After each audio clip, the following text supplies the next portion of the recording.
Hello అందరికి, this is తీరు. Sunday రోజు ఆఫ్టర్నూన్ లంచ్ కి నేనేం ప్రిపేర్ చేశానో వీడియో పెడుతున్నాను. వారైతే తలకాయ మాంసం తెచ్చారు. ఉప్పు, కారం, నూనె కొంచెం యాడ్ చేసి, వాటర్ కొంచెం యాడ్ చేసి ఇలా అయితే ఉడికించుకున్నాను. ఓల్డ్ వీడియోస్ లో అయితే ఈ తలకాయ చారు ఎలా పెడతారో వీడియో ఉంది, చూడండి. తలకాయ చారు ప్రిపేర్ చేస్తున్నా కాబట్టి రాగి సంగటి ప్రిపేర్ చేసుకుంటున్నాను. కుక్కర్ లో హాఫ్ గ్లాస్ కంటే కొంచెం ఎక్కువగానే రైస్ తీసుకున్నాను. క్లీన్ చేసుకుని 3 గ్లాసులు వాటర్ అయితే యాడ్ చేసుకుని మెత్తగా ఉడికించుకోవాలి. కూడా చాలా మెత్తగా ఉడికిపోయింది. ఇక్కడ తలకాయ చారు కూడా రెడీ అయిపోయింది. రాగి పిండి కూడా ఇక్కడ గ్లాసులోకి తీసుకుంటున్నాను. రైస్ అయితే ఇంత మెత్తగా ఉడికించుకోవాలి. ఈ రాగి సంగటికి అయితే రేషన్ బియ్యం అయితే ఇంకా బాగుంటుంది. టేస్ట్ కి తగ్గట్టు సాల్ట్ యాడ్ చేసుకున్నాను. మొత్తం అంతా కలిసేలా తిప్పుకుని ఉడికించుకునేటప్పుడు 3 గ్లాసులు వాటర్ పోసాను కదా, మిగిలిన 3 గ్లాసులు అయితే ఇక్కడ యాడ్ చేస్తున్నాను. తీసుకున్న క్వాంటిటీకి 6 గ్లాసులు వాటర్ అయితే పడుతుంది. యాడ్ చేసుకున్న తర్వాత గ్లాసున్నర రాగి పిండి అయితే యాడ్ చేసుకున్నాను. మేము ఇద్దరమే కాబట్టి ఈ క్వాంటిటీ ఇద్దరికే చెప్తున్నాను. రాగి పిండి యాడ్ చేసుకుని మొత్తం అంతా కలిసేలా తిప్పుకుని లాస్ట్ లో నెయ్యి యాడ్ చేసుకుని లిడ్ పెట్టుకుని అయితే ఉడికించుకోవాలి. రాగి పిండి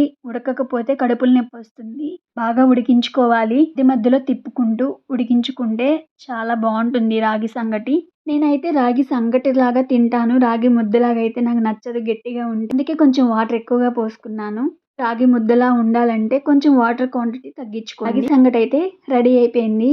రాగి పిండి చక్కగా ఉడికిపోతే కలర్ చేంజ్ అవుతుంది. ఇలా ఒక బౌల్లో నెయ్యి రాసుకుని ఉడికించుకున్న రాగి సంగటి యాడ్ చేసుకుని ప్లేట్ పెట్టుకుని ఉండలా చేసుకోవచ్చు. అయితే ఉండకి రాదు, నేను జోరుగా చేసుకున్నాను కాబట్టి. ఒక ప్లేట్ లో రాగి సంగటి పెట్టుకుని అదే ప్రిపేర్ చేసుకున్నా కదా తలకాయ చారు, ఆ ప్లేట్ లో రాగి సంగటిపై పోసుకుని తింటే చాలా బాగుంటుంది. పెళ్ళికి ముందైతే నాకు తలకాయ చారు ఇష్టమే, ఎందుకంటే అప్పుడు అమ్మ చేసేది కాబట్టి. నేనే కదా మొత్తం క్లీన్ చేసుకునేది. ఆ పీసులు చూస్తే నాకు అంతగా నచ్చట్లేదు. నేనైతే ఆ చారుతో తిన్నాను, ఆ పీసెస్ అయితే నేను అస్సలు తినలేదు. ఇలా రైస్ తో చేసుకుంటేనే నచ్చుతుంది రాగి సంగటి. కొందరైతే ఓన్లీ రాగి పిండితోనే చేస్తారు. ఇలా రాగి సంగటి చేయటం ఫస్ట్ టైం అయితే కాదు, 5th టైం చేస్తున్నాను. అలా బాగుంటుంది. ఫస్ట్ టైం అయితే కొంచెం తినలేము, ఉంటే అలవాటు అవుతుంది. ఇది కూడా చాలా మంచిది. అప్పుడప్పుడు ఇలా తినాలి. మా సండే లంచ్ అయితే ఇలా కంప్లీట్ చేసాం. చేయాలనిపిస్తే ఒకసారి ట్రై చేయండి. నా వీడియో నచ్చితే లైక్ చేయండి, సబ్స్క్రైబ్ చేయండి. Thank you for watching.